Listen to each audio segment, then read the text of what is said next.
Okay. Okay. Let's begin. Okay. The idea of this session is to provide you some, kind of knowledge on how to manage wireless networks. Okay. So considering the load on us, and then there is a resource crunch here, and considering the request demand time, they want everything right away. So it is better that the local team has an access to configure wireless and at least do some basic things, so that the response time will be much faster, and it will also reduce the load on the regional teams. Okay. So I think most of you are already managing switch ports, right? So there will be one more session I'll be conducting for Tokyo Kenji for switch port access management. So if you are interested for that session, I will include you in that as well. Okay. So this session, I don't have a PPT to walk through, but I'll show you like live on the controller. I'll log in and show you how to create and how does it work. And followed by this session, I will interface with each one of you, and then make sure you have access to it. And then I will provide a small training document with steps to configure that, how we configure it. Okay. Mm. So basically wireless. Okay. uh, a brief introduction is in TEC. Wireless network is like we have multi-vendor environment. Okay. Initially we had Cisco, and then we migrated to Aruba, and then we migrated to Ruckus, right? So all three solutions are available. So if you take Australia, in Australia we have I think one center run with Cisco, mostly Aruba, and the latest standard is Ruckus. And Tokyo we have fully now we have migrated completely to Ruckus. So the fundamental concept remains the same. Okay, the way you manage the SSIDs, the way you create connections, all these, the fundamental concept remains the same. The more and more new technologies, it is very simple to manage, I would say. So if you consider a traditional Cisco wireless controller, what we have, and if you compare it with the Ruckus Smart Zone controller, what we have today, in a Ruckus Smart Zone controller, it is very easy to configure the SSID. It's very very easy because when with the advancement in the technology, it should be simpler for an end user who manage it, right? So it's very easy to configure. So in TEC we have three varieties of uh, wireless networks from three different vendors, and the latest one we use is from Aruba. Okay, sorry, Ruckus. So in Ruckus, there are again in Ruckus also we have high density Wi-Fi models and medium density Wi-Fi wireless models. Okay, now Tokyo and uh, Korea, Seoul, and these regions have high density Wi-Fi wireless controllers, Ruckus models. Smart zone, we call it as smart zone controllers. Okay, and we have a Ruckus 710 model access points. Okay, and in Australia the latest is it is a standalone controller. It's not a high density controller, Ruckus controller. It is called as a zone director. Zone director is a kind of a low end version. Smart zone is a high end version. Okay, so this is in nutshell like, about the type of wireless networks we have in TEC. Okay, so what is an access point? Okay, so an access point is a device which has a radio in it. For example, you take any access point which is hosted next to you, which is mounted in your room. Okay, so basically the access point has a radio. Okay, it has two types of radios. So our private range of frequency as per FCC guidelines is 2.4 gigahertz and 5 gigahertz spectrum. It is free, right? So we can anybody can use a 2.4 gigahertz and 5 gigahertz. So each access points now come with a dual radio on it. Okay, meaning one radio for 2.4 and other radio for 5 gigahertz. Okay, so nowadays pretty much all the access points come with two dual radios.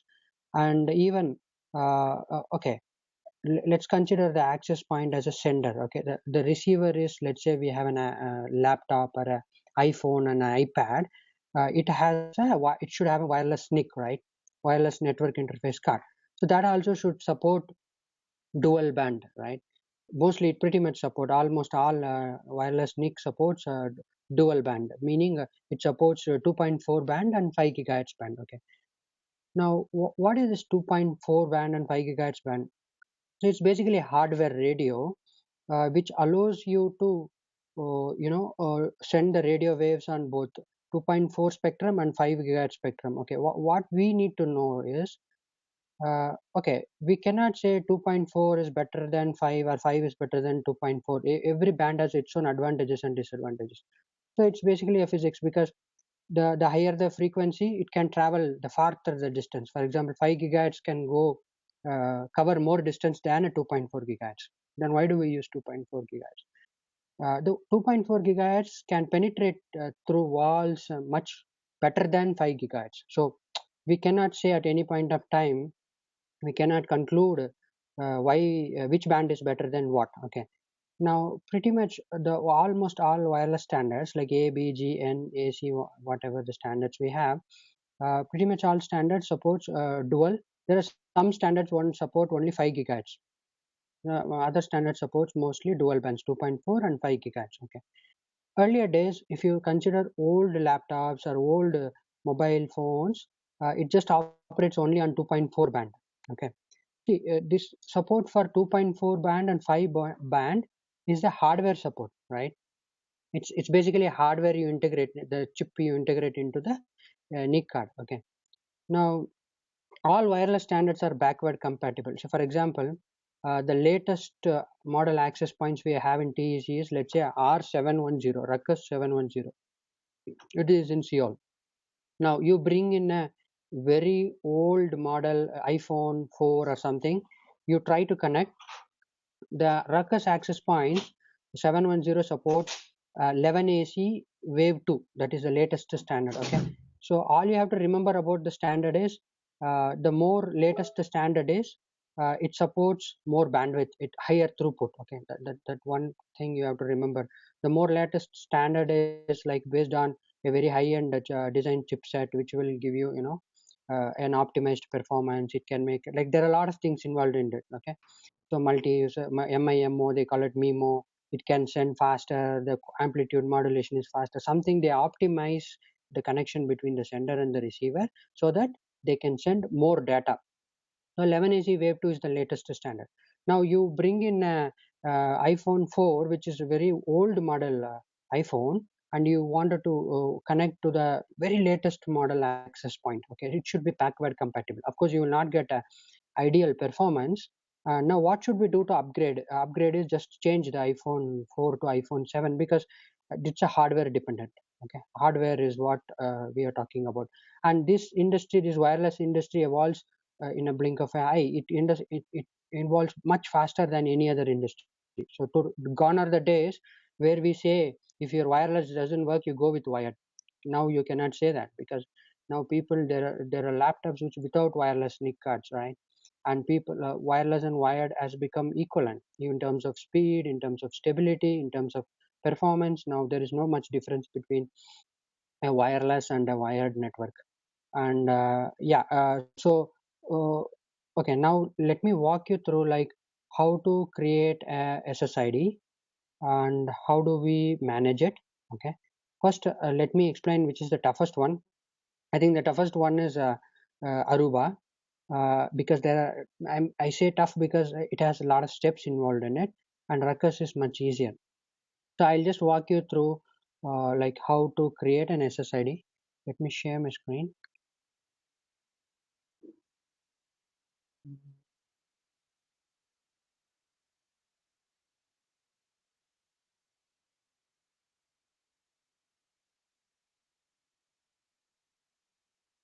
Okay, I hope you are able to see my screen. Let's log in into any controller. Okay. Okay. How to log in into the controller? Okay. I think most of you know this. There are two methods we use. One is SSH, other one is HTTPS. Okay. So the more preferred way of using it is HTTPS, because managing a wireless controller is much easy through browser than managing it through SSH. So whatever you do through a command prompt, you will be able to do it through the browser as well. Okay, so HTTPS, just give HTTPS and then the address. Login. So you log in. This is a Aruba controller. If you look at the naming of this controller, this name will try to point out where the device and where the device is exactly located. Question, For example, Nayaka. yeah. In Jakarta, we do the Aruba controller. Yeah, in Jakarta we have Aruba controller. No, we don't have account to access Aruba controller. Okay. After this session, I told before, after this session, I'll make sure you have access to, you will get access to access the controller. Okay, great. Thank you. Now you look at the name of this controllers. Okay, the name is like TEC and country India.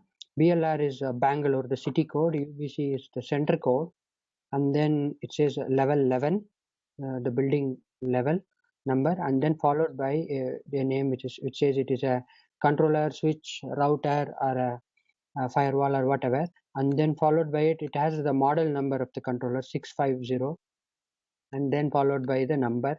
This is the first controller. So there is only one controller, so we'll put it as _1.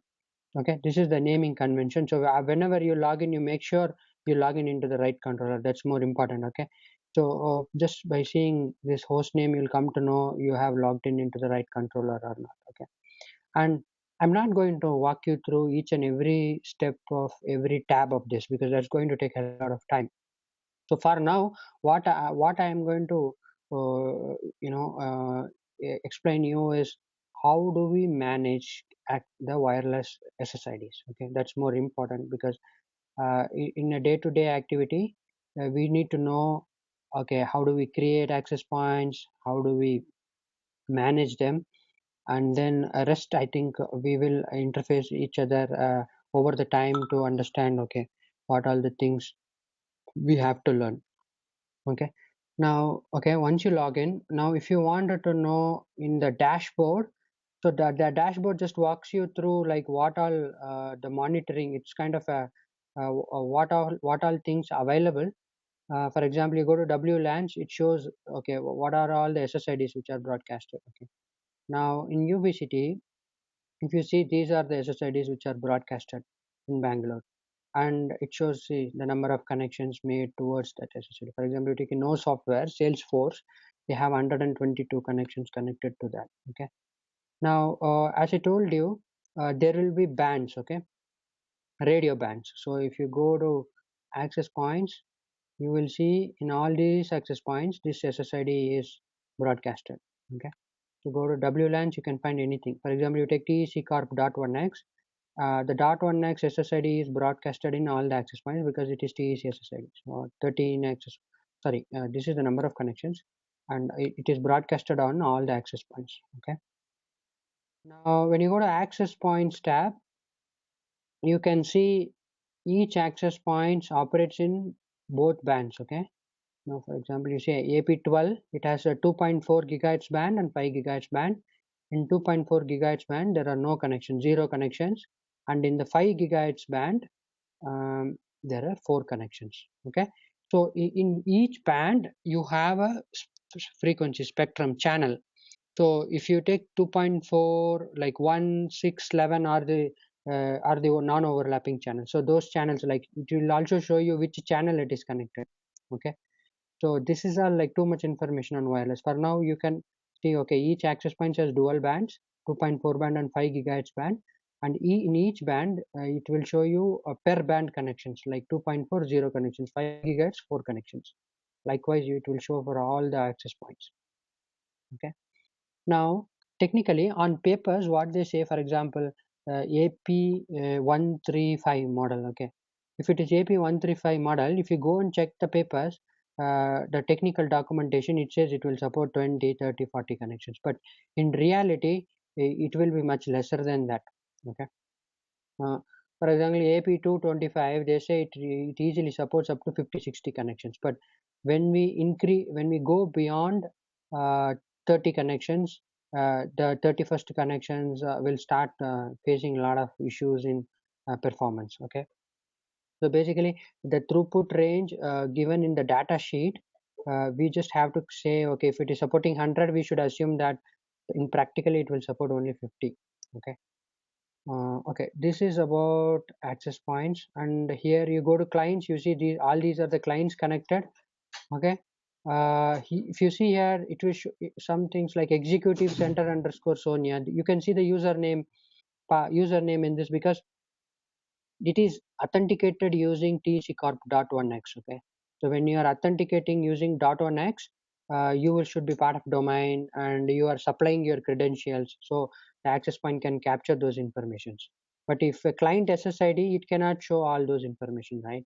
The client just SSID password they connect, so we don't know what is the host name of the client, what is the you know credentials of the client, the login ID is a host name. Okay, so our authentication method is for all the SSIDs, 99% of the SSIDs we have in TEC, like TEC SSIDs or any client SSIDs, it is pre-shared key. Okay, we create a username, we just create an SSID and then we create a password attached to it. And there is only there are only couple of SSIDs which has different types of authentication. One is the captive portal, the TEC guest Wi-Fi, right? So that is a captive portal authentication. In that method of authentication, I think you're all aware of it. We create a username password for a guest and then they use that to log in. The other one which has a different type of authentication is .1x, TEC Corp .1x. So TEC Corp .1x, the type of authentication is it uses the Radius server, that is the Windows domain controller server, and you need to supply in your Active Directory credentials, valid credentials, in order to gain access to the network. Okay, so those are the two different types of authentication. Otherwise, remaining all or and the normal pre-shared key authentication, any client SSID or any other TEC SSIDs. Okay, am I going really fast? Should I go a little slow? No, it is okay now. Okay, I'm not sure Indian accent. Okay, fine. Okay, that is about the dashboard. So once you go to the dashboard, then let's go to configurations.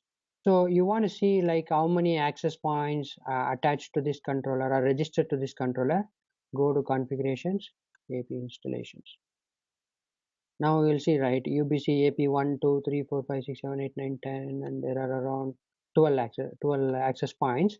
And now like how we manage is,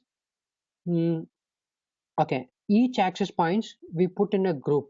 Okay, all the access points are put in, each access point has its own dedicated group. For example, you take AP1, UBC underscore AP1 is the name of the access point, AP1, access point 1, and the MAC address is here, the serial number is here, and it is uptime is here, and this model is also here, AP135. Now you have assigned a static address. Now we create a group and we put this AP into that particular group. Okay, now whatever the broadcasting you are doing, you will do it on the group. You're not going to do it on the access point, you're doing it on the group. You cannot do any changes, SSID configurations, broadcasting on the access point. Instead, you do it on the group. So when you do it on the group, then the access point will broadcast it. Okay. Now our way of managing it, each access point has a dedicated group, unique group. For example, AP1 as a unique group, AP2 as a unique group. Now, if you place all these access point into one group, yeah, we can. It is possible. We can make like only one group for all these access points. But when you broadcast the SSID, now all the access points will start broadcasting that SSID because they all belong to the same group. Okay.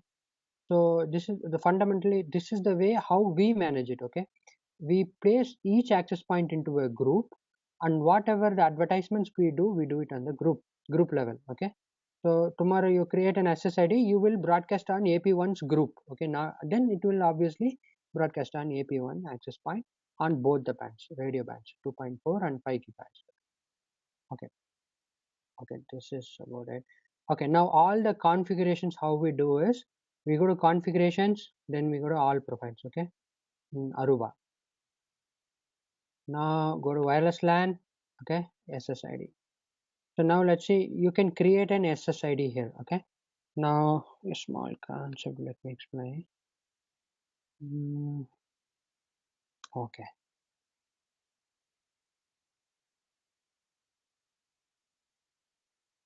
so it's very simple in Aruba. It is a virtual, we need to create something called virtual AP profile. Okay, sorry, virtual AP profile. Okay, okay, now what we do is this virtual AP profile is what like kind of an SSID which we will broadcast in a AP group. Okay, for example, you have AP1 placed in a group called AP1 group 1. So AP1 member of AP1 is member of AP1 group 1. AP1 is member of AP1 group 1. Now you create a virtual AP profile and you broadcast it on AP1 group 1. Okay, so for everything you have to create a virtual AP profile. So the virtual AP profile will be broadcasted in AP1 group 1. For example, you need a SSID called test. Okay, so I need to create a virtual AP profile for test and then I broadcast in AP1 group 1. So now AP1 will start broadcasting that SSID. Okay, now virtual AP profile. Okay, what is a virtual AP profile? Virtual AP profile is made up of two basic components. One is SSID profile, one is AAA profile. One is SSID profile, other one is AAA profile. Okay, now very simple it is. Now what is a SSID profile is, the SSID profile describes the SSID. For example, what is the name of the SSID, what is the password of the, password means authentication type and the password, whether you are using a pre-shared key. If pre-shared key, then we define the pre-shared key and then we define number of connections on this SSID profile. Okay, so we basically three things we define. One is name of the SSID. The name is what, like when you search for wireless, you see here, right? This is the name of the SSID, right? So you create an SSID profile under which you describe what is the name of it, how many connections are allowed, and then what is the type of password you use and what password you use. Okay, all these things you mentioned in the SSID profile. And AAA profile. So what is a AAA profile? AAA profile, AAA means authentication, authorization, and accounting, right? That is what AAA is. So AAA means the way how you are authenticating. Okay, where the how, what is the method of authentication you use. For example, as I told you before, 99% of our all access points use authentication method as open. Okay, open means uh, just entering the password. Just you have a SSID, click and connect. In order to connect, you put password. Now, if you want a .1x authentication, meaning TEC Corp .1x, then your AAA profile will be a profile which is pointing to your Radius server. Okay, and it is instructing that this SSID should use this AAA profile, a different SSID AAA profile. And TEC access, that is our guest, that is a different mechanism. We don't use a direct SSID click and give password. We connect with open authentication and then we redirect to a captive portal, right? So that kind of authentication method, you need to use a different AAA profile. So AAA profile describes how you connect, okay, how you authenticate, or you are doing any kind of authorization, or you are doing any kind of accounting. So all these, this AAA profile defines. Okay, so this is the steps. What we do is create a virtual AP profile and then create an SSID profile, create a AAA profile. Okay, now for a virtual AP profile, these two are mandatory, prerequisite, AAA profile and SSID profile. So our method is first create the SSID profile, next create the AAA profile, then create a virtual AP profile and map these two under this. So under virtual AP profile, you will map the AAA profile and SSID profile. Now you take this virtual AP profile and broadcast it on the AP group. Okay, that's it. This is how you do. This is the logic. Okay. Okay. Any questions on this? I wanted you to understand this clearly. The steps is very easy. I'll stop by here. You can let me know if you have any questions. Yeah, I think there's no sound. Maybe you have not understood anything, or I'm going very fast. No, actually, it's okay, bro. It's okay, right? Okay. Can you repeat one more time because I missed this step already. Problem. Please feel free to ask me. Okay. Now, see, it's a very simple concept. Each AP is member of a AP group. Okay. So whatever we do it to the group, not to the AP. We can only do it to the group. So because this is member, then this member will get affected. For example, you broadcast an SSID on this group, that is AP1 has to broadcast because the group instruct the AP1 to broadcast the members. Okay. So this is on the top level. Now, for example, you want to broadcast an SSID called test. What you have to do is you need to create a virtual AP profile called a test. Under the virtual AP profile, you need to there will be two components. So each virtual AP profile will have two subcomponents in it. One is AAA profile, other one is SSID profile. So first create an SSID profile, then create a AAA profile, then create a virtual AP profile. Now you go to virtual AP profile and then map the SSID profile and AAA profile, respective profile for this. Now you go to the group and broadcast this virtual AP profile. Okay, I will walk you through the configuration now. Let's create a test. We are going to create a test virtual AP profile and we want to broadcast on AP1. Let's do that now. Okay. Now, okay. First thing is what I'll do.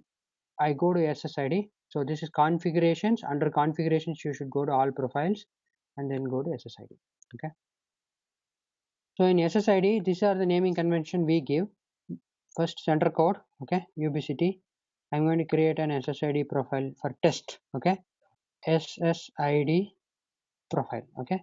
This can be any arbitrary name. Just for sake of standards, we are giving this name. So I am creating a SSID profile called UBC underscore test underscore SSID profile. Okay. It's already there. Yesterday I was using this. Okay. Let's create test123 SSID profile. This is name of the SSID profile. So I created UBC underscore test123 SSID profile. Now go to that SSID profile. Okay. Now you are going to tell what is the name of the wireless network. Okay. So let's say we call it as test123 is the name of the wireless network. We use the mixed authentication. Okay.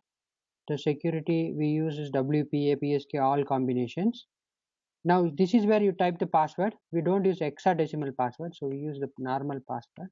So let's say I give password as test 1 2 3 4 5 test 1 2 3 4 5. Okay.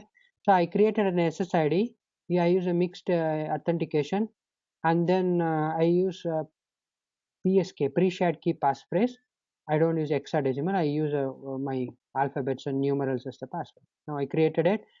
So as I told you before, just remember when you create SSID, you tell the name, you tell the authentication method, you tell the password, and you also tell how many connections allowed. Okay. Now go to advanced tab. In the advanced tab, you will see the maximum number of connections allowed. Okay. The maximum number of connections allowed somewhere here it should be max connections. Okay. Yeah, here. So the default is 64. So if you create an SSID and if you don't mention here, then it will going to allow 64 connections per radio. Okay. So let's say I need only one connection, so I don't need 64. Okay. So say one. Then there will be an apply button here. I think it's not coming. Okay. Discard. Once again, advanced. Max connection is 1. It shows 64. I make it 1. Max connection and then say apply. Okay. So now I created an SSID profile. The SSID, in the SSID profile, I mentioned the SSID name, the type of the password we use, and number of connections we make. The next step is create a AAA profile. Okay. Now, as I told you, there are only three types of AAA profile on TEC. One is the .1x, the other one is TEC access, the other one is common for everybody else. Okay. So the .1x and TEC access are already created. Generally, it is created by network team, right? The captive portal authentication and the .1x. So the other one is the shared one, the common TEC in-house profile. So go to the AAA profile, and then you can see that this is the profile TEC in-house WPA profile. So this profile can be used for any clients. Okay. So we don't have to create AAA profile, which already pre-created. So we have SSID profile created, we have AAA profile which is already created, and then we just need to create a virtual AP profile. Okay, in virtual AP profile, same column, just minimize this, go to virtual AP, and then create a virtual AP profile. So I say UBC, this is test 123 virtual AP profile. Okay, so I create a virtual AP profile, UBC test 123 virtual AP profile.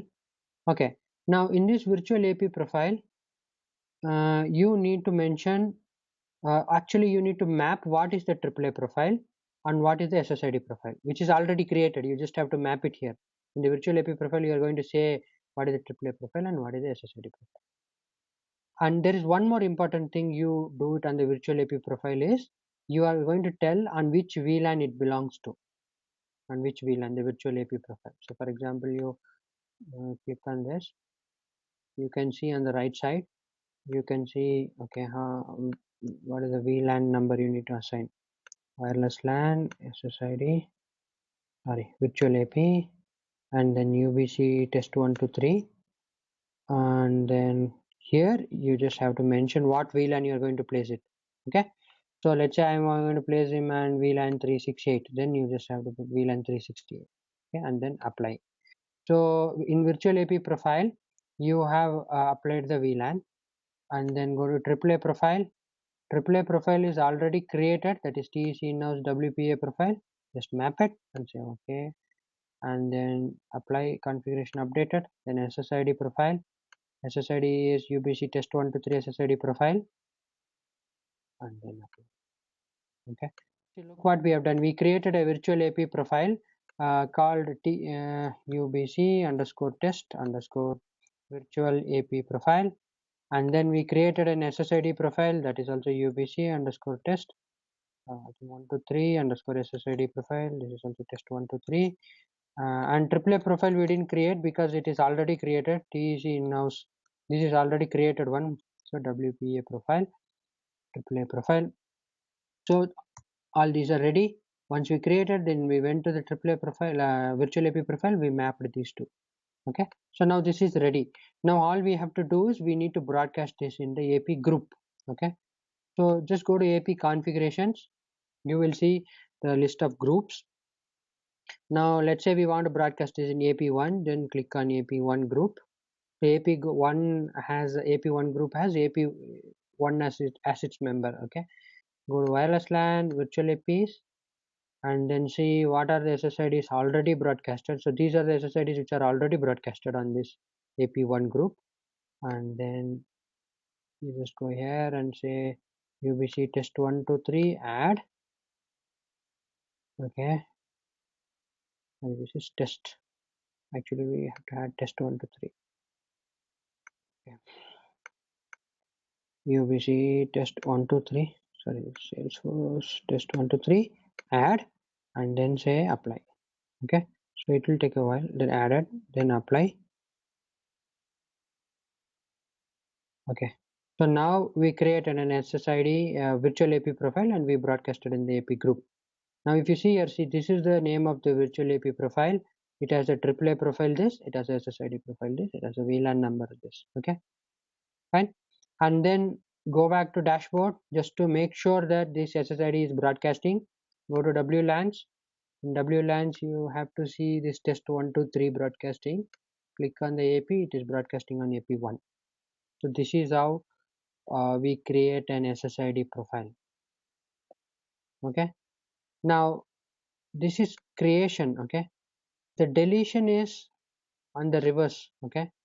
For example, if you want to delete this SSID, what you have to do is first you need to remove from AP group. I mean, go to AP group 1, remove the broadcasting, okay.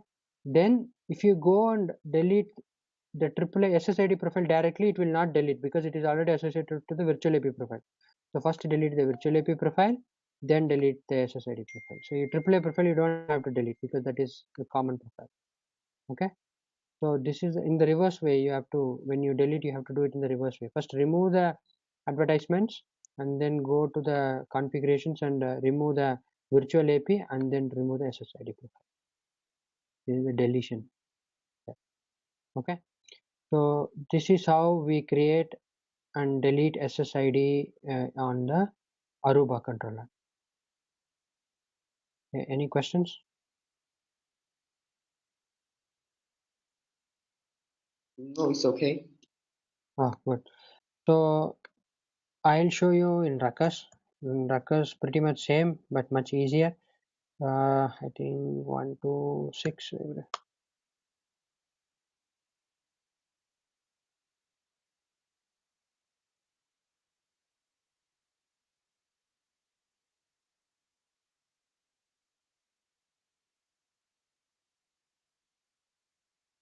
Okay. So this is Ruckus Smart Zone controller. Let me log in.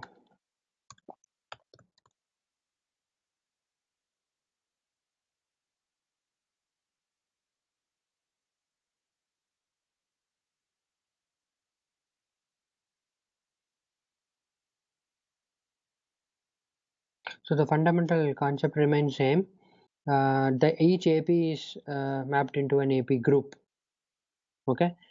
Now the only difference you will see in Ruckus is on Ruckus controller we really try to bifurcate the bands. Okay, the 2.4 band and 5 gigahertz band. Okay. Now what we do is for each AP group we create two bands, two groups. Okay. For example, if you take Aruba, in Aruba AP1 is a member of AP1 group 1. Okay. In Ruckus what we do is AP1 is a member of AP1 group 1 2.4 gigahertz. Okay. Actually it is AP1 2.4 gigahertz group and AP1 member of AP1 5 gigahertz group. Okay, we try to bifurcate the radio bands. So we create two groups for each AP. Okay, and the AP is member of it. AP can be member of multiple groups. Okay, now this AP is member of 2.4 gigahertz group and 5 gigahertz group. The reason we do this is because we generally try to avoid broadcasting in two bands unless necessary. Okay, now what is this implication is, for example you create an SSID. Okay, you broadcast on 5 gigahertz radio band. Okay, now you bring in a 2.4 gigahertz radio band device. When you search for the SSID, you will not even see it because the 2.4 band is not sending beacons, right? The 2.4 radio on the access point, if it is sending the beacons only, you can see it, but you have not disabled the 2.4 band, so you cannot see it. So basically what we are doing is we are separating 2.4 and 5 gigahertz bands in Ruckus latest model controllers. We keep them in separate group. So if you want the clients to see irrespective of they bring a old model laptop or a new model laptop, if you want to see, like if the client want to see both 2.4 and 5, then you have to broadcast in both the groups. The SSIDs you have to broadcast in both the groups. Okay, so this is one major difference, and each AP will be member of a 2.4 gigahertz group and a 5 gigahertz group both. Okay, now go to configuration. Okay, so under WLANs, create a WLAN. Okay, so in Aruba it will be straightforward because in Aruba each center will have a Aruba controller. Okay, so in Ruckus Smart Zone model we will not have, each center will not have a controller. For example, this is Japan, only CRT and SMC have controller, so the remaining all centers do not have a controller. It registers through the MPLS or Metro E to the hub center. Okay, now in Korea, Seoul, let's say we have controller only in 2 sites, and rest all registered to this. Okay. Now in Ruckus Smart Zone model, the both the controllers are in cluster. Okay, what is a cluster is, if you make some configuration changes on controller A, it will sync to the controller B.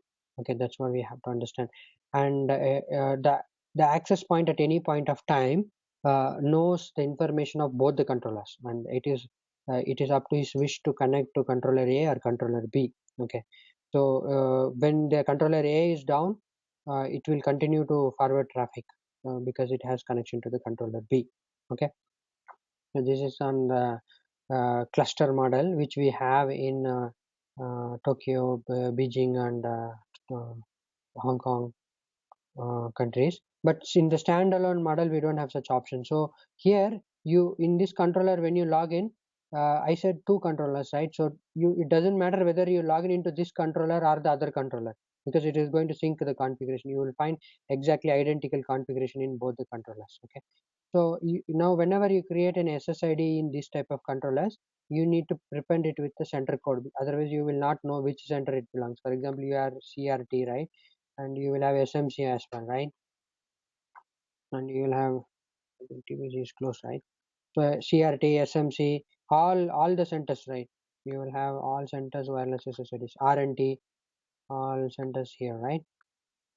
So you will find configuration. So you should always prepend the name with the center code. Okay, CRT, SMC, something like that. Now the creation is again very easy. This one, the only thing you have to remember in Ruckus is, after creating the SSID, you have to broadcast on both the bands or one band depending on the requirement. Okay, now let's say I create CRT test SSID. I go to this group and then I broadcast on 2.4 AP1 and 5 GHz AP1, both groups, if you want to broadcast. Okay, let's create an SSID. There is no virtual AP profile, there is no SSID profile. It is very simple in Ruckus. Just say create new. Okay, and then for example, I'm saying this is CRT test 1 2 3 4 5 is the SSID. This is what you I actually see in the air. Okay, test 1 2 3. So you will see this SSID name like this when you list down. You see in the air. This is for our reference. The name, the SSID is the name which you see in the air. So we don't want like this. Just we need test 1 2 3 network. Okay, here you go and mention. Okay, one major thing is, as usual, whenever you're creating like SSID profile, you mention the password, right? So go to, we are using WPA2 and test 1 2 3 4 5. Okay, whatever the password, and there is an option to view the password in this controller. Okay, in this model you can see at any point of time you can click on the SSID, just say show. It will show what SSID password it is, and then go to advanced. Okay, so radius we are not using because we are using an open authentication here, right? Only for tccorp.1x we'll use radius. So user traffic profile, this is by default going to 2M. It should be system default. So what is this 2M traffic is? We have the public Wi-Fi, right, which is throttled to 2M. So in that case, the only that should have this 2M traffic throttling policy. Otherwise, others just don't have. So here you just have to mention which VLAN you want to put. Like for example, I want to put this on VLAN 301, then put it on VLAN 301. And then you say max allowed connections. Okay, how many connections you want to allow? 1 2 3 4 5, whatever. Then this BS min rate, you just have to select it to 24 Mbps. That's it. Okay, done. So other all rest are all default. Okay, so each and every option has its own implications. Like for example, you take this terminate user session that are idle for 120 seconds. For 120 seconds, if you are not sending any kind of signals to the access points, then it will time out and then it will terminate the connections. Obviously, there should be some beacons between the sender and the sending station and the receiving stations. So if you are inactive for a long time, if you don't even send any signal out to the access point, then So this is the time, inactive timeout, and DHCP option 82. All these are different options which we do not use. We only use the basic options, that is this. Then you can just say OK. It will create the SSID. Okay, so we create an SSID called TRT test 12345, and when you want to broadcast it, just click on whichever AP group you want. Go here, the search is really quick. If you want to search, then say test 12345, click this and say apply.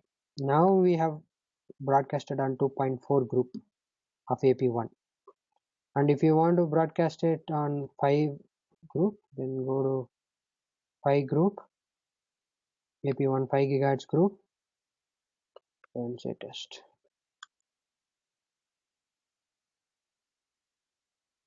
Then say test. So I will create a training video on how the steps are, okay, and then I'll share it to you. Already one is created for Aruba, I'll share that. The other one is for Ruckus. I'll by step procedure, I'll create a video and then I'll upload it on the Google Drive. Okay, now we have broadcasted this SSID. Now you can go to monitor and check what are the SSIDs which are broadcasted. In monitor, access point shows list of access points. These are the list of access points that are registered to this controller, and you can see the status, configuration status, all this. And then map view, mesh view, wireless clients. You can see what all the wireless clients right now connected to this. You go to dashboard also, you can see like if you see here what is the system name, how long the system has been up, what is the serial number of the device, what is the AP license, total license, and how much it is consumed. We have 105 license, 99 is consumed. How many access points are down? You see here, this is total 99, out of that one AP is down. Okay, so one maybe spare AP, you associated it and you just disassociated it.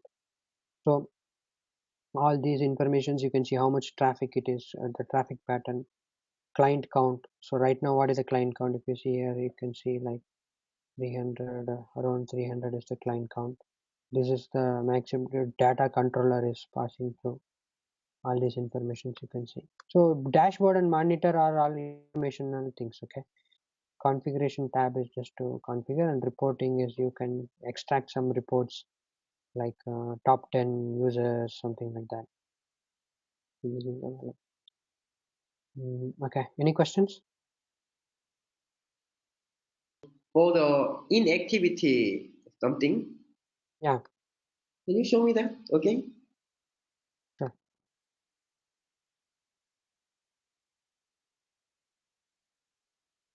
You go to any SSID, let's say guest login, click on that and then come down. You can see here, terminate user session that are idle for 120 seconds.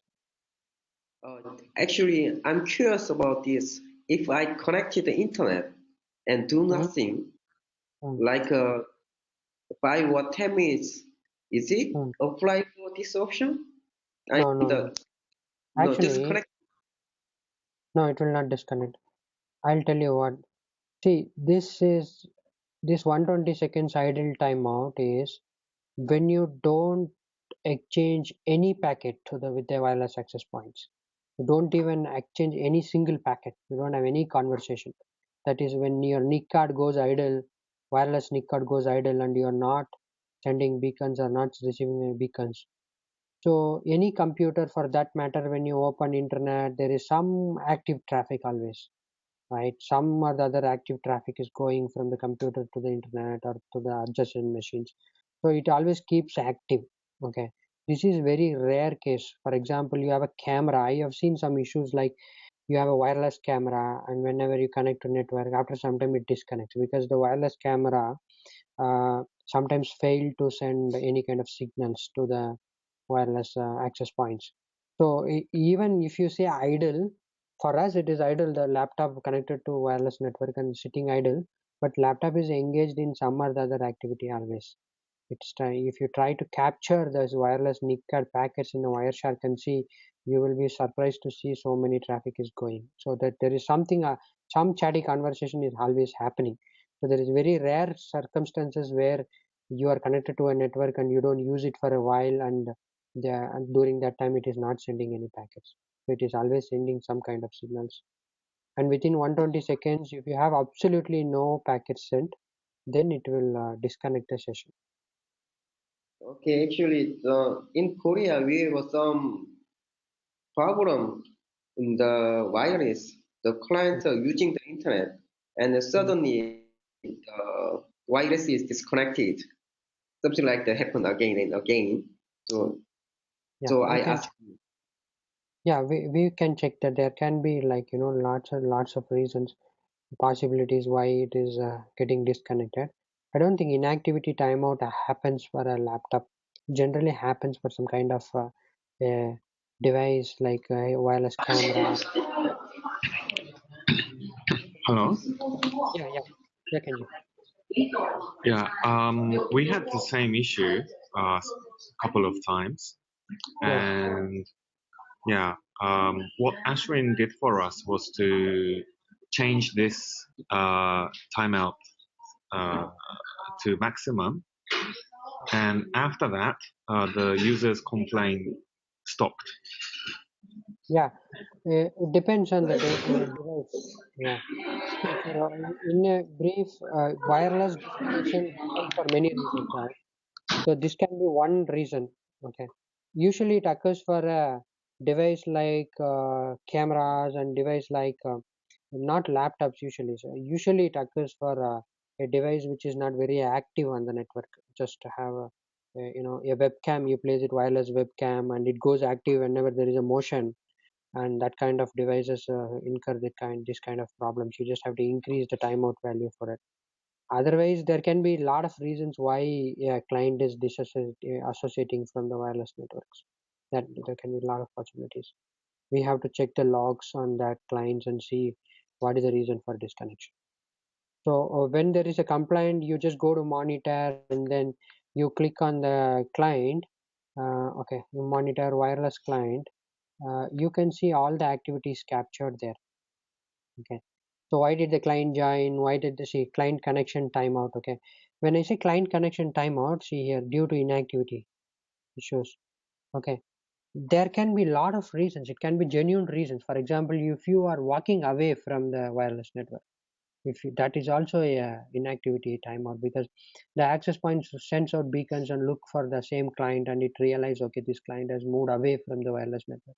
Then it says there is no activity from the client, we are disconnecting. So sometimes it could be genuine as well. Okay, so we have to examine the logs to find out, really it is a problem of disconnection. Even though we are very close to access points, we are disconnecting, then we can increase the time.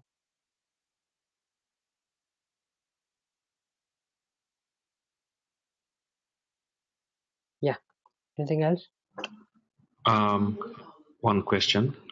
Yes. We have a client who's allowed to connect 30 devices Mm-hmm. to the SSID, Yeah. and that SSID is broadcasted from like 3 or 4 APs. Yeah. Um, Even though it is broadcasted from multiple APs, will the total number of the allowed devices will not change? It will change.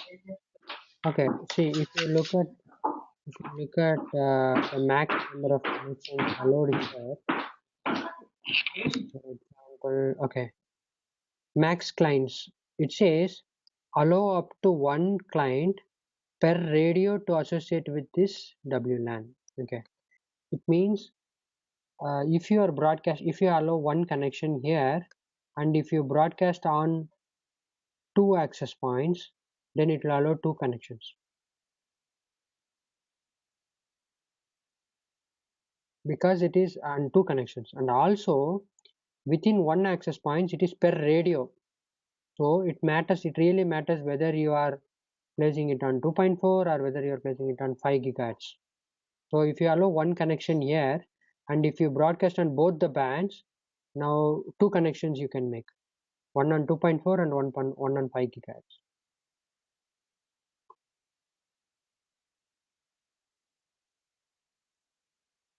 But if you consider the TEC access or other kind of SSIDs, you really have a fair control on it. You can say like, for this username password on the guest access network, you can only make a 10 connections at any point of time, or one connections at any point of time.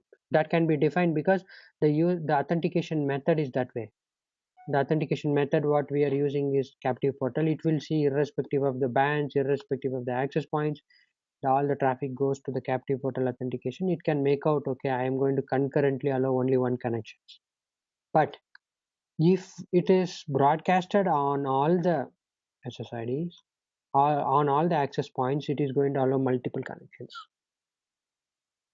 So then, in that case, do you think we should use a different authentication method and give each users their own ID and password? Yeah, yes, but if you think about the authentication methods, most clients internal prefer this way. For example, you have a client ABC. He needs a SSID called ABC and the password.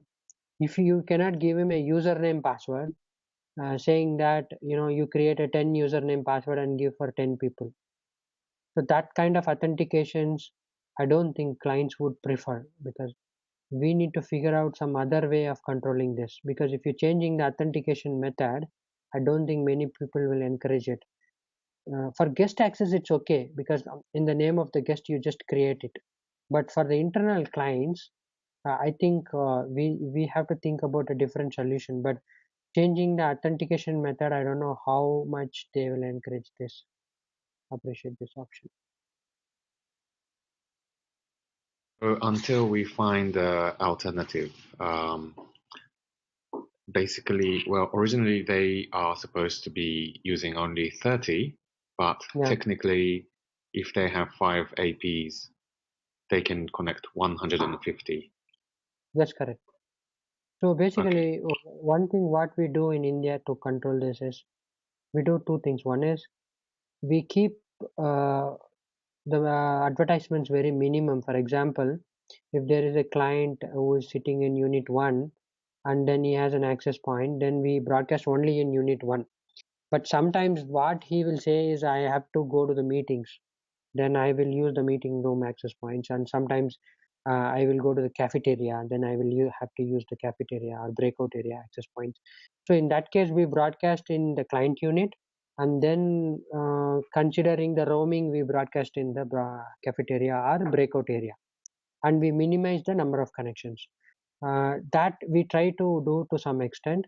And the other way and the other method we use is, if there are 3 access points in a unit, instead of allowing 60 connections, we allow 20 per access point. So per AP we allow 20, 20, 20. So it is altogether it is 60. So I think with Ruckus having one access point support technically up to 100 connections, I think we should be able to control it by minimizing the advertisements. Like we don't advertise in more access points, we just confine to 1 or 2. That can be done. To some extent we can control that. But this one I checked with all the vendors, almost all vendors like Ruckus or Aruba or Cisco. The type of authentication method what we use today, based on that, we really can't control saying that I give 10 connections irrespective of the bands or irrespective of the APs, because it is per radio per AP, whatever you are doing is in this option. Vinayaka, if let's say client want to use a dedicated bandwidth for that SSID, right? So how we want to configure the dedicated bandwidth? In terms of wireless, you don't have to really worry about it, because the dedicated bandwidth configuration is on the VLAN, which is done on the router. So the network team will configure the VLAN with the dedicated bandwidth option on the router. So that is enough. So in terms of wireless, you just have to make sure you are placing the client in the right VLAN. All right, okay.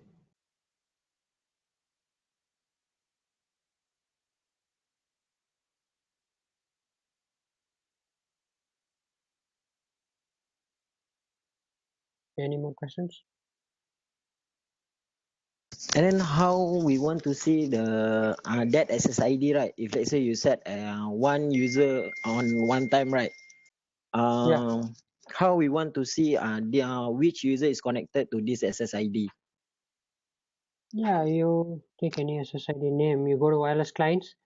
For example, I want to see TAC Corp, just type TAC Corp here. Then see here, TAC Corp, let's say I want to be more specific. I want to do 1x, TAC Corp dot 1x. So now you can see there are 3 users connected on TAC Corp dot 1x. Now you can see, right?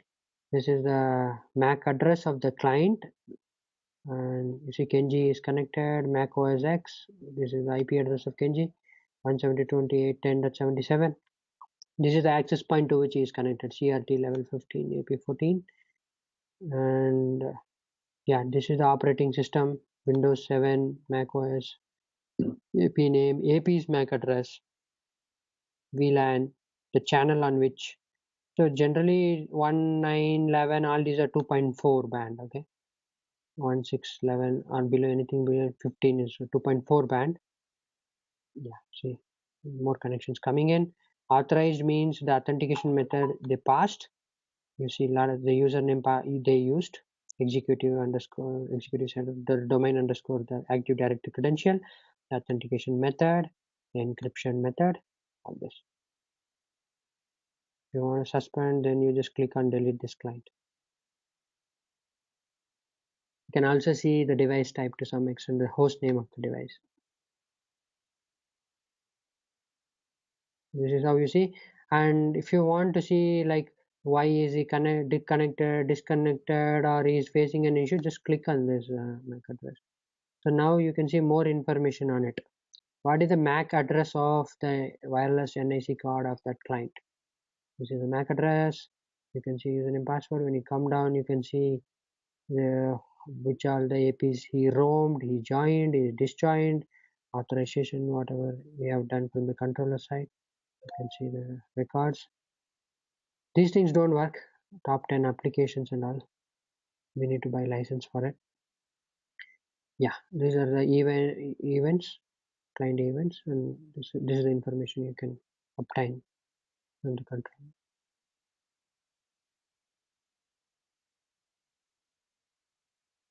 Any more questions? So there is a video session which I'll share the path. You can go through that in the Google Drive. It has a procedure to create Aruba SSIDs. Then I will create one for Ruckus as well, and then I'll post it on the Google Drive. And I'll slowly make sure one by one I'll work with you guys and make sure you have an access to create it. Okay. Any more questions? No? Good.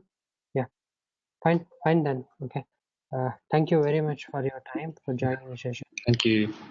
All right, thank you. Busy Thank people. you. Bye. I'm sorry for sending the notice very shortly. Okay, because Okay. enough No problem. time. Otherwise, we would have planned very well. Okay. Thank you very much. Thank you. Okay. All right. Thank you. Bye. Bye.